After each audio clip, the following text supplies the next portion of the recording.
반주자의 예배 송영으로 주일 오전 예배를 드리겠습니다.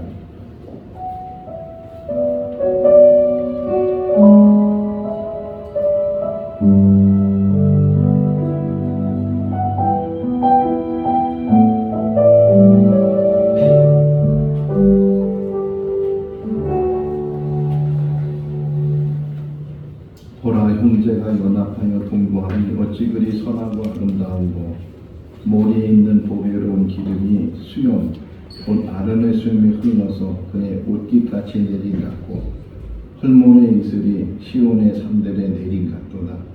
거기서 여호와께서 복을 명령하셨나니 곧 영생이로다.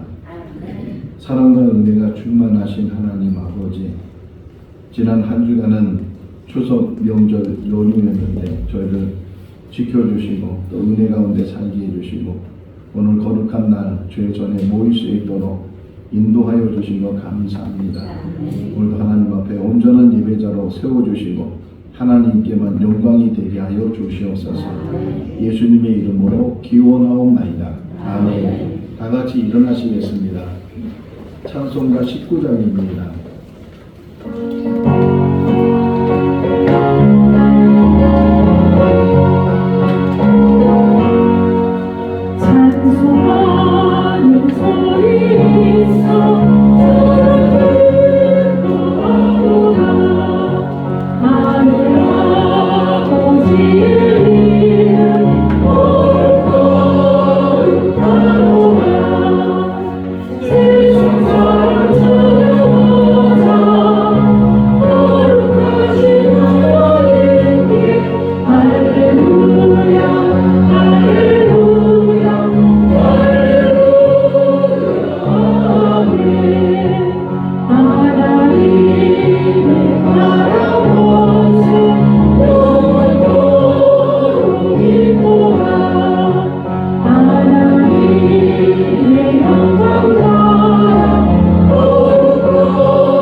뒤돌아보면서 참여하는 시간을 갖겠습니다.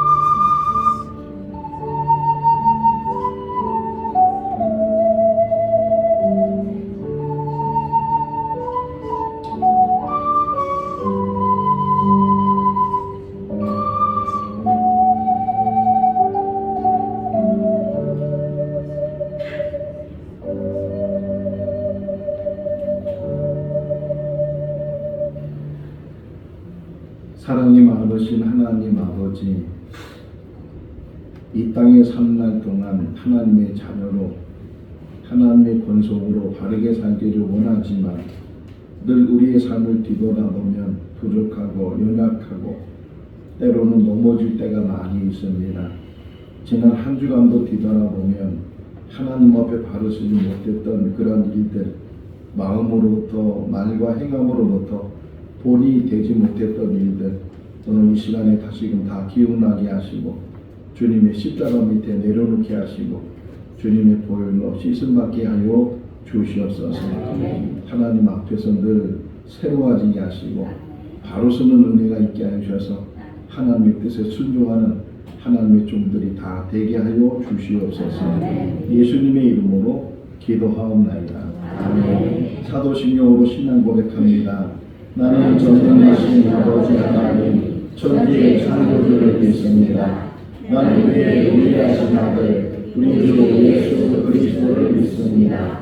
그는 성령으로 잉태되어 동정녀 마리아에게서 나시고 본디오 빌라도에게 고난을 받아 십자가에 못 박혀 죽으시고 장사된 지 사흘 만에 죽은 자 가운데서 다시 살아나셨으며 하늘에 오르시어 전능하신 하나님의 편에 앉아 계시니 거기로부터 살아있는 자와 죽은 자를 심판하러 오십니다. 나는 성령을 믿으며 거룩한 공교회와 성도의 교제와 죄를 용서받는 것과 몸의 부활과 영생을 믿습니다. 아멘. 자리에 앉으시겠습니다. 찬송가 259장입니다.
사랑과 은혜가 풍성하신 하나님 아버지, 민족의 명절 추석을 가족과 함께하는 시간을 허락해 주시고 저희 발걸음 안전하게 지켜주신 주님께 감사를 드립니다. 아멘.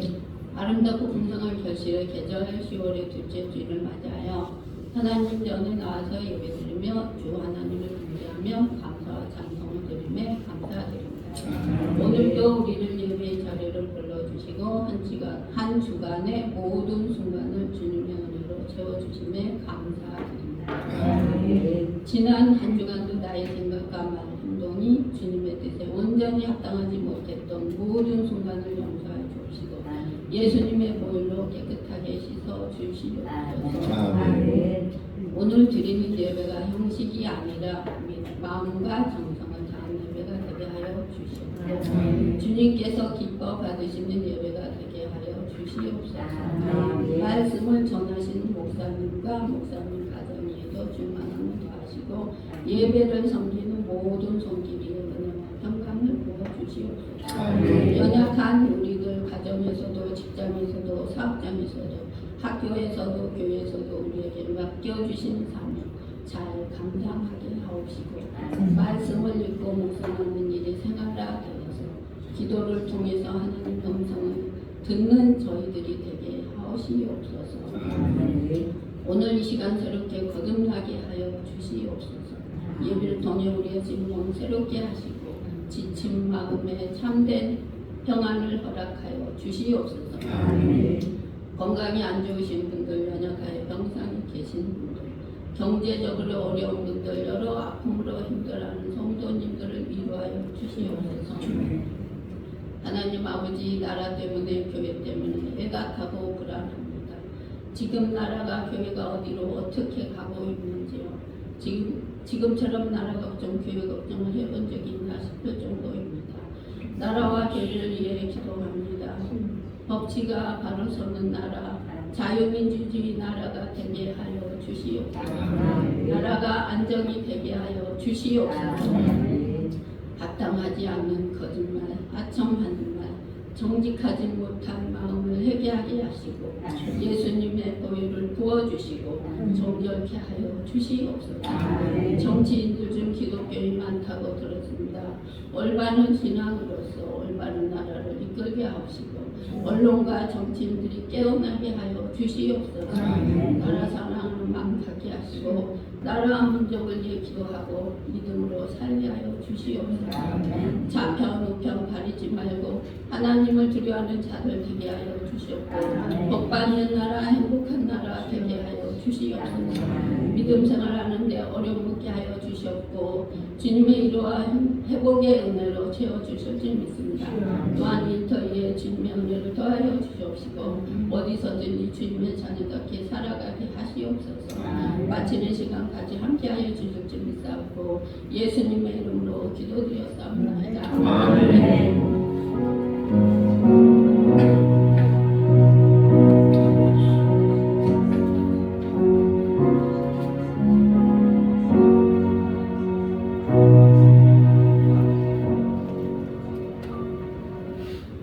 오늘 우리에게 주신 하나님의 말씀은 신약성경 에베소서 2장 1절에서 10절 말씀입니다.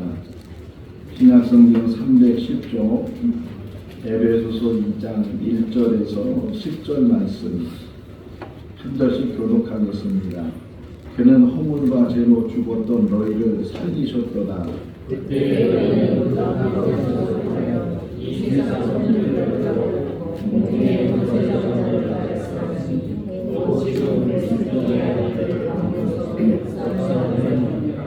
전에는 우리도 다 그 가운데서 우리 육체의 욕심을 따라 지내며 육체와 마음이 원하는 것을 하여 다른 이들과 같이 본질상 진노의 자녀이었더니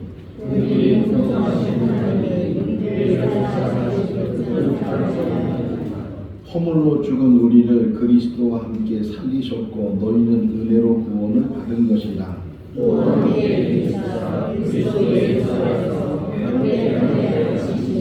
이는 그리스도 예수 안에서 우리에게 자비하심으로써 그 은혜의 지극히 풍성함을 오는 여러 세대에 나타내려 하심이라.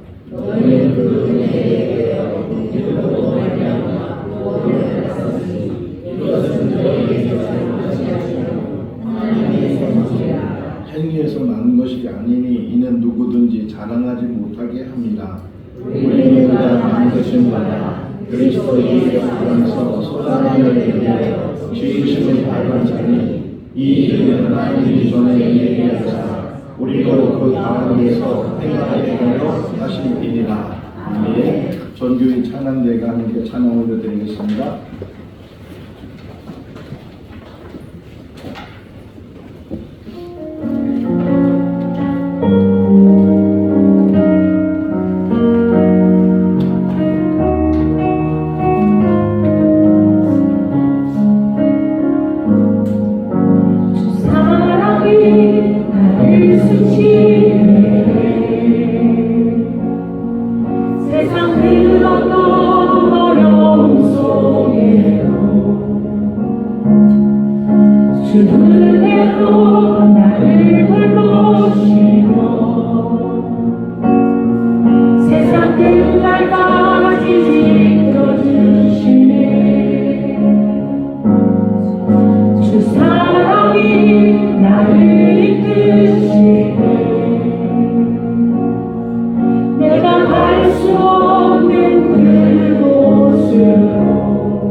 오늘이 어떤 분들에게는 추석의 마지막 연휴 날이기도 한데 이렇게 긴 연휴를 갖는 것도 드문 일이고, 제가 뉴스를 들어보니까 2044년도에 다시 한번 이와 비슷한 긴 연휴가 기다리고 있다고 하니까 적어도 2044년도까지는 살아 있어야 또 긴 연휴를 우리가 보낼 수 있을 것 같습니다. 많은 분들이 고향을 찾아가기도 하고 또는 가족 단위로 여행을 하기도 하고 좋은 시간들을 보냈는데, 또 우리 성도님들은 또 교회 확장 공사로 인해서 이번 주간 지난 주간에 교회 와서 교회를 확장시켰습니다. 오늘 처음 이렇게 오신 분들은 갑자기 넓어져서 좀 당황하기도 했을 거고 또 너무 좋다 그런 생각을 가졌는데, 많은 분들이 수고해 주시고 섬겨 주신 일에 대해서 감사를 드리고, 혹 형편적으로 시간이 안 되거나 그래서 못 오신 분들도 너무 부담 갖지 말고 같이 기도하고 한 마음으로 우리가 신앙생활 하니까 오시는 분들은 오셔서 많은 수고를 하셨고 또 오시지 못하신 분들은 그 여건이 허락되지 않아서 오시지 못했으니까 우리 모든 성도들이 와서 섬기는 일도 귀한 일이고 또 배후에서 기도하는 일도 귀한 일일 줄로 믿습니다.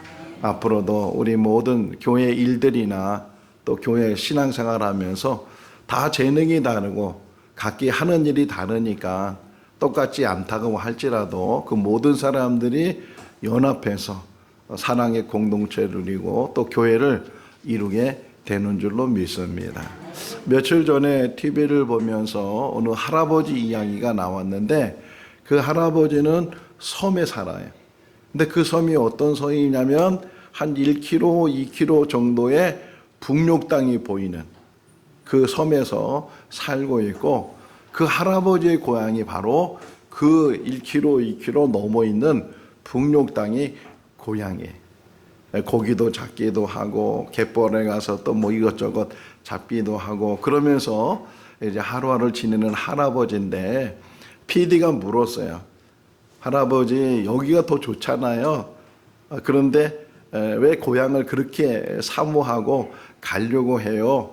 이렇게 물으니까 그 할아버지가 서슴지 않고 대답하기를 내가 제일 가고 싶은 곳은 내 고향이에요.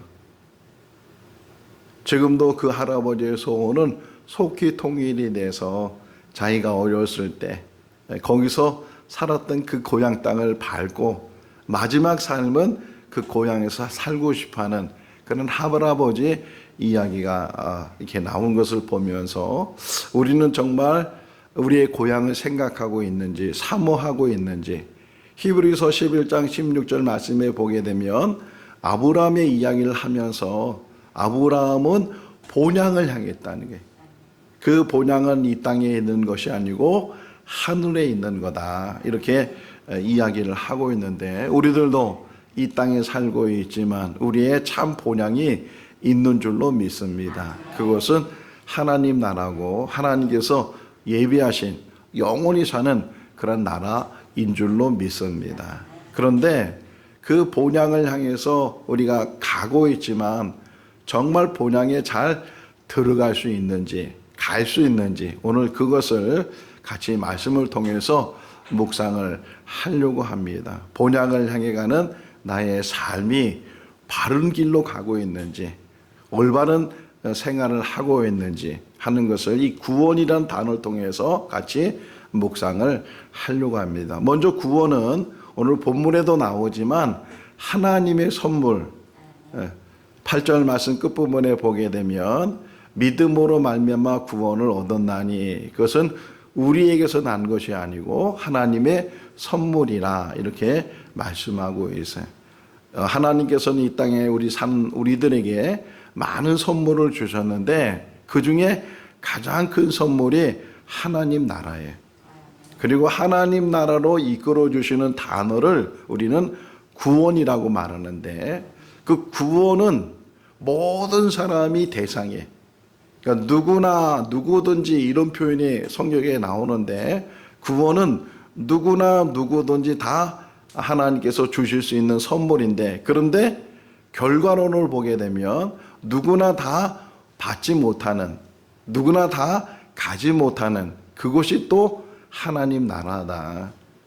하나님 나라는 모든 사람을 위해서 만드신 나라이지만 그렇다고 해서 모든 사람이 그냥 자기 마음대로 살고 악하게 살고 불의하게 살고 그랬던 사람들까지도 다 하나님 나라에 들어가는 것이 아니고 그 가운데서 하나님께서 택하신 사람, 하나님께서 인정하는 사람, 그 천국에 들어가는 것을 하나님께서 허락하신 사람, 이런 사람들만 천국에 하나님 나라에 들어가게 되는 줄로 믿습니다. 자, 왜 구원이 필요한지를 제일 먼저 성경에서 에덴 동산 이야기로 우리에게 이야기를 하고 있어요. 하나님께서 사람을 만드시고 그 사람이 에덴 동산에 살고 있을 때 그때 하나님께서 아담과 하와에게 말씀하시기를 너희가 이 동산에 살면서 여기 있는 과일이나 임의대로 다 너희가 먹을 수도 있지만 그러나 저 중앙 동산 안에 있는 선악을 알게 하는 나무 열매는 먹지 마라. 먹으면 반드시 죽을 거다. 이렇게 말씀하셨어요. 근데 우리는 자꾸만 이 말을 선악과에 초점을 맞추고 있어요. 선악을 알게 하는 나무 열매 여기에 초점이 맞춰져 있는데 그거보다 더 중요한 게 뭐냐면 하나님의 말씀이에요. 만약에 그 선악에 대한 이야기를 안 하시고 그 에덴 동산을 보게 되면 4개의 강이 있어요. 동서남북으로 이게 4개의 강이 흐르는데 만약에 하나님이 그 아담과 하와에게 이 4개의 강 중에서 하나 유브라데 그 강의 물을 먹지 마라. 먹으면 반드시 죽을 거다. 혹이나 그렇게 말씀하셨다면 그게 바로 선악과라는 거예요. 그러니까 선악을 알게 하는 나무 열매를 먹어서 죽는 것이 아니고 하나님이 정하신 그 명령. 그래서 창세기 3장 11절 말씀에 보게 되면 그들이 선악과를 먹고 나서 무화과 나뭇잎으로 치마를 만들고 하나님께서 동산을 거느실 때 낫을 피해서 나무에 숨고 그랬을 때 하나님께서 아담아 어디 있느냐 이렇게 물으신 다음에 아담이 저 여자가 선악을 알게 한 나무 열매를 줘서 먹었습니다. 이런 말을 했을 때 하나님께서 3장 11절 말씀에 뭐라고 말씀하시냐면 내가 명한 요 말이 제일 중요해요. 내가 명한 그 나무 열매를 먹었느냐. 그러니까 이 죄라는 게 뭔가를 지금 잘 설명하고 있는데 죄는 선악을 알게 하는 나무 열매 하나를 먹었기 때문에 죄가 되는 것이 아니고 죄라는 게 뭐냐? 하나님의 말씀에 불순종하는 것. 그걸 좀 다른 말로 표현하면 하나님 말씀을 불신하는 것. 우리도 우리 생활 속에서 그런 일들이 참 많다는 거예요. 하나님 말씀을 불신하는 거예요.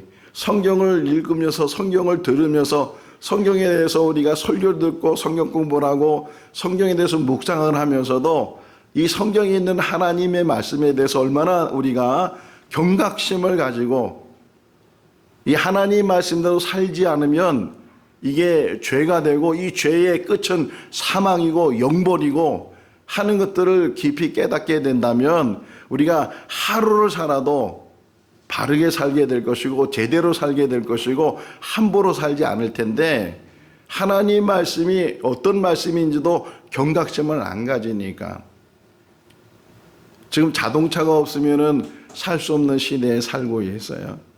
근데 뭐 여기 지금 대부분 다 운전을 하시는 분들인데 그 운전하는 데 있어서 교통법규라는 게 있잖아요.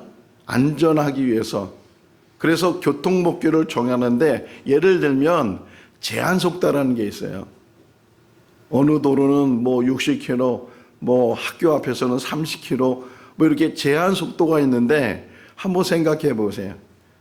그 속도를 잘 지키면서 우리가 생활하고 있는가? 혹이나 카메라가 있을 때는 단속하게 되면 속도를 지키지만 아무도 안 보고 차도 많지 않고 그랬을 때 아무도 안 봐도 나는 제대로 속도를 지키고 가겠다라고 하는 사람이 몇 명이나 있을까? 그러면서도 우리는 전혀 거기에 대해서 법을 어겼다는 그런 마음이 없어요.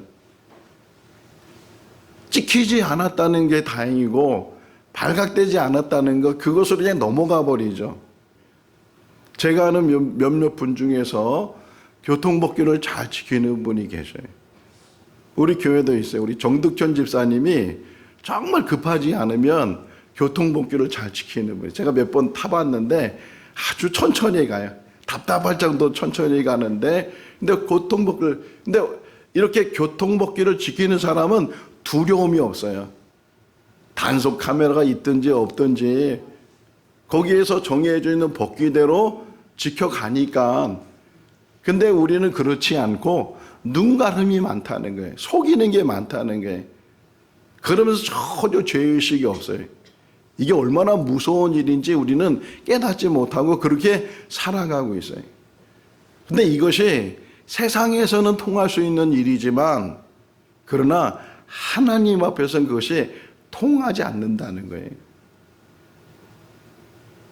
근데 더 중요한 게 뭐냐면 이런 교통법규를 잘 지킨다고 해서 구원받느냐? 그렇진 않는다는 거예요. 잘 지키는 사람이 드물고 아니 없을 수 있는데 그래서 구원의 방법을 지금 하나님이 우리에게 말씀해 주시는데 이걸 잘 우리가 기억을 해야 돼요. 자, 구원의 첫 번째 방법이 뭐냐? 구원의 첫 번째 방법은 내가 죄인이라는 사실을 자각하고 하나님 앞에 고백하는 거예요. 어느 누구도 죄 없는 사람이 없어요. 다만 가려지고 숨겨지고 아직 드러나지 않고 발각되지 않고 그래서 우리가 지금 죄가 없는 사람처럼 살아가고 있지만 실상은 모든 사람들이 다 죄가 있고 더욱이 죄의 정의를 아까 내렸잖아요. 죄라는 것은 뭐 도둑질하거나 뭐 이래서 그것도 다 죄에 속하겠지만 가장 큰 죄가 뭐냐? 하나님 말씀에 대한 불순종과 불신이에요. 근데 얼마나 우리는 많은 하나님의 말씀을 불신하고 불순종하는지 몰라요. 그래서 오히려 그것 때문에 우리가 깨달아야 되는 게 뭐냐? 아, 우리는 다 하나님 앞에 죄인이구나. 한 사람도 예외 없이 우리 모두는 하나님 앞에 죄인이다. 이게 첫 번째 구원의 방법의 시작이고 그런데 그 죄의 문제를 해결할 수 있는 방법이 뭔가를 얘기해 주는 거예요. 지금 죄의 문제를 해결하는 방법은 내 스스로 해결할 수 없다. 이게 두 번째. 내가 죄인입니다라는 게 첫 번째고 그럼에도 불구하고 또 내가 가지고 있는 이 죄의 문제를 내 스스로는 해결할 수 없습니다. 아무리 선한 일을 하고 선한 일이 나쁜 건 아니잖아요.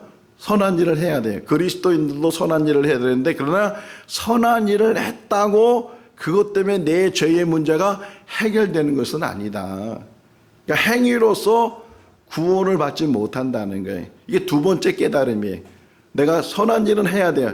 뒷부분에 설명해 주는데 선한 일은 해야 되지만 그러나 그 선한 일의 목적이 내 죄의 문제를 해결하기 위해서 선한 일을 한다는 것은 안 맞는다는 거예요. 틀리다는 거예요.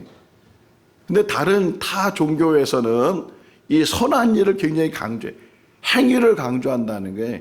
특별히 윤회사상을 가지고 있는 그런 종교에는 다 행위가 중요하다. 행위를 통해서 어떤 사람은 더 좋은 곳으로 가기도 하고 행위를 통해서 어떤 사람은 더 나쁜 곳으로 가기도 하고 그리고 다시 태어나서 또 그 벌을 받기도 하고 뭐 이런 구원관을 가지고 있는데 그런데 기독교에서는 윤회사상도 아니고 또한 인간 스스로가 자기의 죄의 문제를 해결할 수 없다.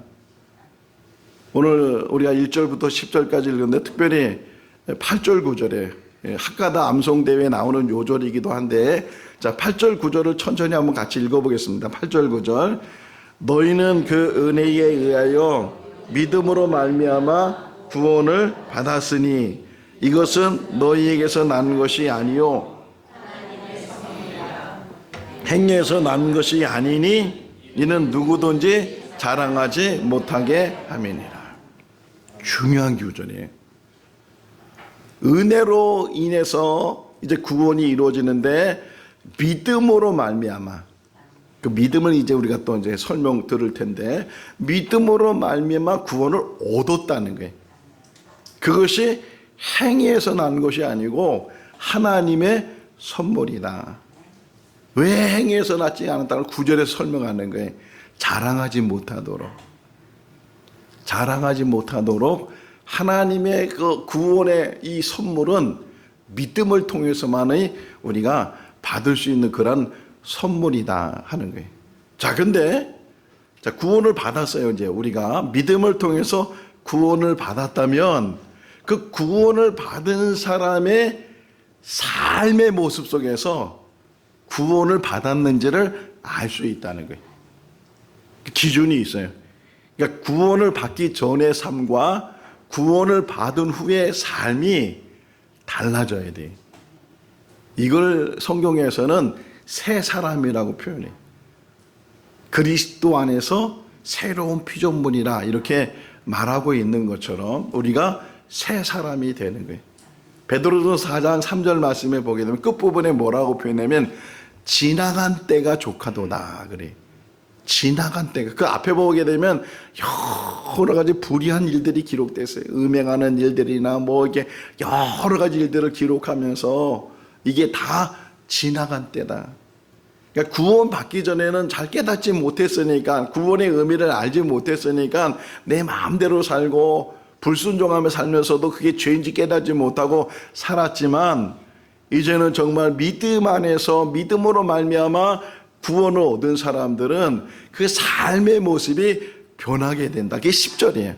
10절에 보게 되면 하나님께서 우리를 어떻게 왜 만드셨는가? 그리스도 예수 안에서 선한 일을 위해서 우리를 만드셨다.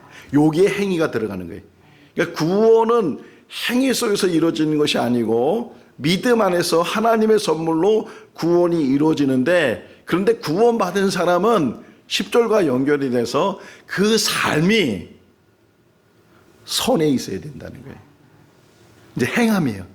그 행함은 구원을 받기 위한 행함이 아니고 구원받은 사람이 이 땅에 살아가면서, 그래서 앞에 다 나온 게 뭐냐면 그리스도 예수 안에서 이렇게 표현되어 있어요. 그리스도 예수 안에서 구원받은 사람, 변화된 사람, 새 사람은 이제 하나님의 뜻을 깨달아서 하나님의 말씀에 순종하고 하나님의 말씀 안에서 정말 확신을 가지면서 사는 사람, 이런 사람이 구원받은 자의 삶으로 나타나게 된다. 요한복음 8장을 보면 가늠한 여자가 현장에 붙잡혀서 예수님께 끌려온 이야기가 나와요. 사람들이 돌을 들고서 여차하면 때리기 위해서 따라왔는데 자꾸만 서기관들 바리새인들이 예수님께 물어요. 이 여자를 어떻게 하면 좋겠냐고. 침묵을 지켰던 예수님께서 일어나셔서 사람들을 보내서 너희가 죄 없는 사람이 먼저 돌로 치라. 그러니까 다 도망가 버렸어요. 아무도 없을 때 예수님께서 그 여인에게 누가 있느냐 이렇게 물었더니만 그 여자가 쭉 둘러보고서 아무도 없습니다. 그때 예수님이 아주 중요한 말씀을 하셔요. 나도 너를 정죄하지 않을 테니까 다시는 죄를 짓지 마라. 다시는 죄를 짓지 마라. 구원은 하나님의 선물인데 그 하나님의 선물을 받은 우리들이 이 땅에서 어떻게 살아야 되는지, 구원받은 자의 삶을 살아야 된다는 거예요. 그러니까 행위가 얼마나 중요한가. 이제는 구원을 위한 행위가 아니고 구원받은 자로서 마땅히 해야 될 그런 행위 속에서 살아야 된다 하는 것을 우리에게 가르쳐주고 있고, 자, 구원의 핵심을 말씀을 드리겠습니다. 구원의 중심, 구원의 핵심은 십자가예요.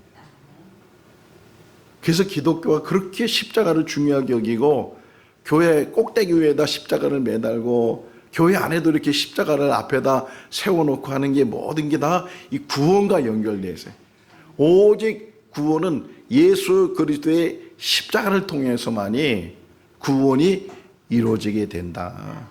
십자가의 진리를 깨닫고 십자가의 은혜를 깨닫고 십자가에서 죽으신 예수 그리스도께서 다 이뤘다 말씀하신 그 의미, 그 뜻이 무엇인지를 우리가 깨닫게 되면 우리의 모든 죄의 문제가 주님께서 다 그걸 지불했다 그래. 죄의 그 값을 다 지불해 주셨다.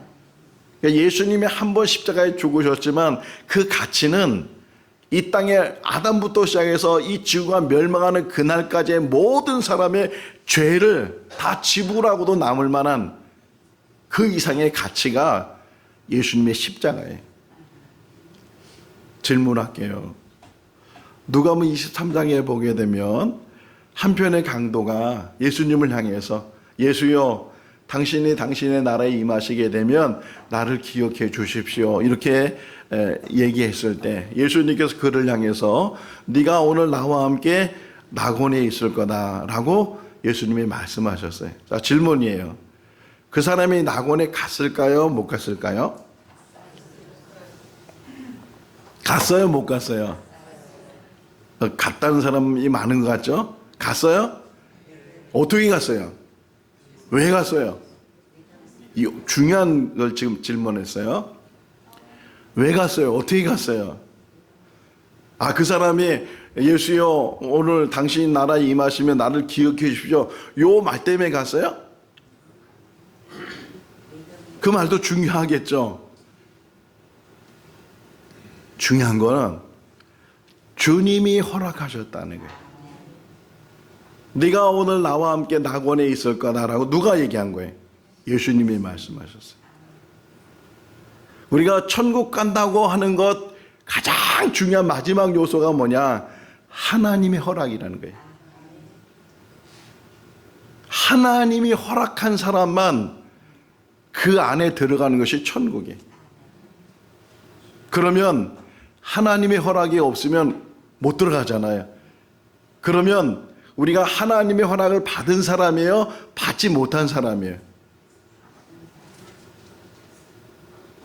헷갈리죠. 그래서 다시 한번 얘기하는데 죄의 시작이 뭐라고요? 불신. 구원의 마지막 과정이 뭐라고요? 확신이에요. 확신. 내가 죽어봐야 간다 못 간다가 아니고 나는 예수 그를 통해서 내 죄의 문제가 다 해결되고 나는 거듭난 인생이고 구원받은 사람이 되고 그런 확신 더불어서 하나가 더 따라와요.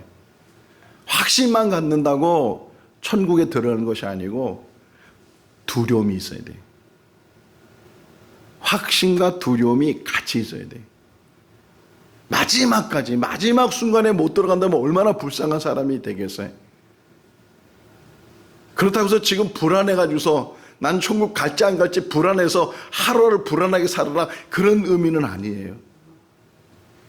확신을 갖되 항상 두려움 속에서 마지막까지 그 믿음이 흔들리지 않도록 믿음으로 말미암아 이러잖아요. 하나님이 주신 그 믿음, 말씀에 대한 믿음, 약속하신 그 믿음, 내가 곧 길이요 진리요 생명이니 예수님 말씀하신 그 말씀에 대한 믿음, 그 믿음을 끝까지 붙들어야 되고 그러면서도 마지막까지 천국에 들어가는 것은 내 의지나 내 결심이나 내 결단이나 내 행위가 아니고 하나님의 허락하심이다. 은혜. 이게 은혜. 우리 천국에서 다 만날 수 있기를 바랍니다. 누가 먼저 갈지는 모르지만 가는 순서는 정해져 있지 않지만 언제나 믿음을 가지고 그러니까 나는 죄인 것을 깨닫고 내 스스로는 죄를 문제를 해결하지 못하기 때문에 예수 그리스도의 그 대속의 은혜를 깨달아 그 믿음 안에서 천국 백성이 되고 하나님의 인치심을 받고 그래서 하나님의 마지막 허락하심을 통해서 천국 안에 들어가는 우리 모두가 다 된다면 하루하루의 삶이 행복한 삶이 될 것이고 행복한 구원의 삶이 우리의 삶이 되는 줄로 믿습니다. 그 믿음 안에서 날마다 승리하는 우리 모두가 다 될 수 있기를 주님의 이름으로 축원합니다. 기도하겠습니다. 사랑이 많으신 하나님 아버지, 수년 동안 수십 년 동안 또는 모태신앙으로 신앙생활 한 것이 구원이 이루는 것이 아니고 우리가 죄인인 것을 깨달아 철저하게 우리의 죄를 하나님 앞에 자복하고 우리 스스로는 죄를 해결할 수 없음을 깨달아 주님의 십자가의 진리를 깨달아 십자가 붙들고 대속의 은혜 안에서 죄사함을 받고 거듭나는 은혜가 있게 하여 주시옵소서. 마지막 허락은 하나님께서 허락하시는 일인데 하나님 우리를 불쌍히 여겨주시고 오늘 이 시간 이 자리에 있는 모든 성도들 한 사람도 천국에 못 들어간 사람이 없도록 다 구원받게 해주시고 구원의 기쁨을 누리는 삶이 되게 하여 주시옵소서. 예수님의 이름으로 기도하옵나이다. 아멘. 찬송가 523장 하시면서 봉헌하시겠습니다.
사랑이 많으신 하나님 아버지, 그 많은 사람들 가운데 우리를 택해 주시고 지명해 주시고 하나님의 백성 되게 해 주신 것 감사합니다. 구원의 진리를 깨닫게 하시고 천국 백성으로 이 땅에 살게 하시며 십자가의 은혜를 더 깊이 묵상하는 우리 모든 성도들 되게 하여 주시옵소서. 오늘 이 시간도 하나님 앞에 나와 예물을 올려드립니다. 마음과 정성과 뜻과 믿음을 담아 하나님의 것을 구별해 드린 모든 손길들마다 복되게 하시고 하나님께서 흡양하여 주시옵소서. 귀한 성도들 가정가정마다 부족함이 없게 해주시고 물질적으로나 또 건강 그 모든 것들이 하나님의 은혜로 늘 바르게 세워지게 하시고 차고 넘치게 하여 주시옵소서. 행복한 교회, 아름다운 교회, 화목을 이룬 교회가 되게 하여 주시옵소서. 감사하고 예수님의 이름으로 기도하옵나이다. 아멘. 교회 소식을 말씀드리겠습니다. 먼저 암송, 여기 학과다 암송대에 나오는 선구이기도 한데 이사야 41장 10절 말씀 한번 암송하겠습니다. 두려워하지 말라, 내가 너와 함께하리라. 놀라지 말라, 나는 내 하나님이 되리라. 내가 너를 굳세게 하리라. 참으로 너를 도와주리라. 참으로 나의 의로 노릇으로 너를 붙들리라. 아멘.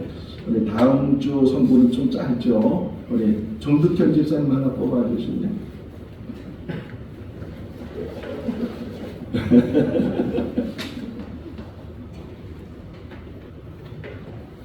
다음 주소는 한번 읽어볼까요? 예수께서 이르시되 내가 곧 길이요 진리요 생명이니 나로 말미암은 사람은 아버지께로 올 자가 없느니라. 우리 정득현 집사님 뽑은 것도 오늘 학가다 암송대에 나온 선구인데 잠언 8장 17절 말씀을 또 오셔서 너무 잘 도와주셔서 감사합니다.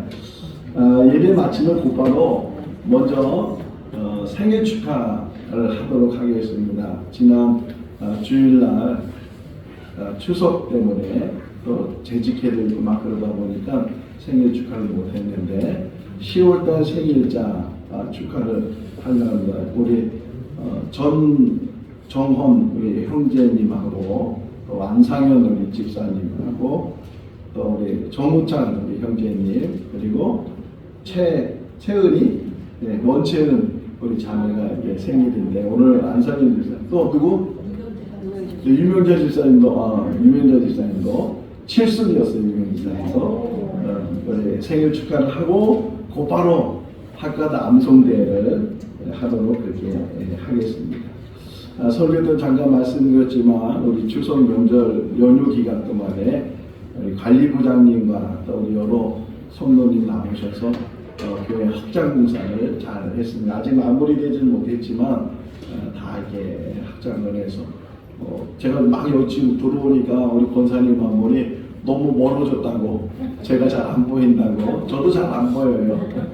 이렇게 너무 잘 꾸며주셔서 너무 감사하고 식당도 잘 꾸며놨어요. 옆에 또 식당도 확장이 되고 잘 꾸며졌는데 이 일을 통해서 제가 또 깨달은 것은 원래는 1층으로 막 가고 싶어 했잖아요. 근데 그것이 안 되고 여기를 확장하면서 그래 사람이 아무리 계획할지라도 그 걸음을 인도하시는 것은 하나님이시고 하나님의 뜻이 다른 데 있는데 자꾸만 다른 쪽으로 가려고 했구나 하는 것을 깨달으면서 참 잘됐다.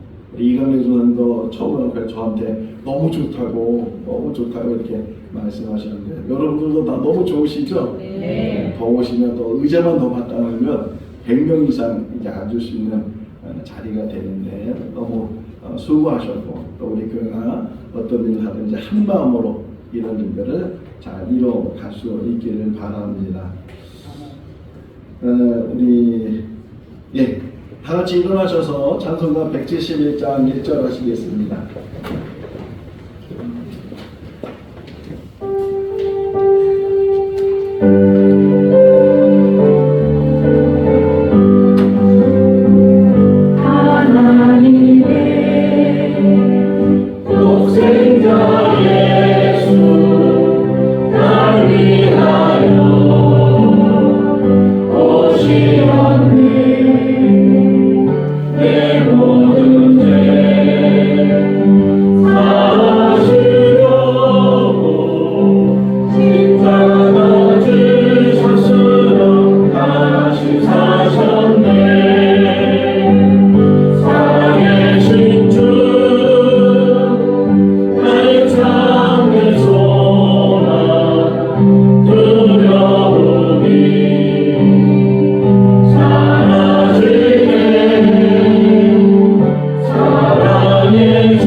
기자 인사하겠습니다. 주님 안에 사랑합니다. 한